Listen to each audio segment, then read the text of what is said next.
Did you know? The list of the strangest professions includes an iceberg catcher.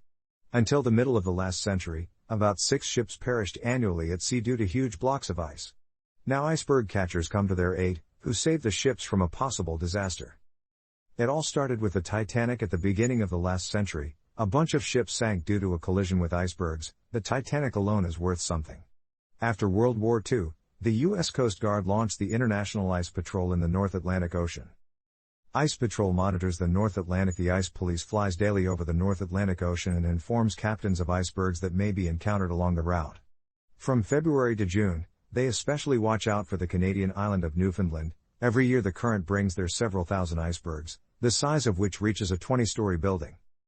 At first they tried to destroy icebergs in the last century. A lot of soot was poured onto the icebergs. Its particles absorbed sunlight, so the ice melted quickly in the sun.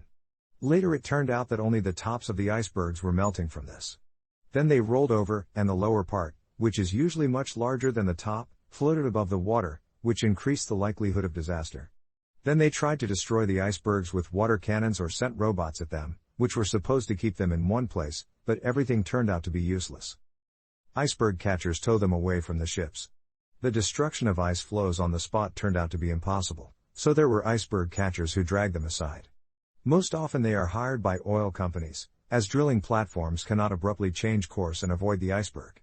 When ice reconnaissance planes spot a block of ice nearby, a rescue ship swims up to the iceberg and stretches steel and polypropylene cables around it to drag it away. Sometimes towing one iceberg can take up to 3 days. The vessel must move slowly so as not to accidentally turn the block over. Thanks for watching. If you liked our video, please consider liking it and subscribing to our channel.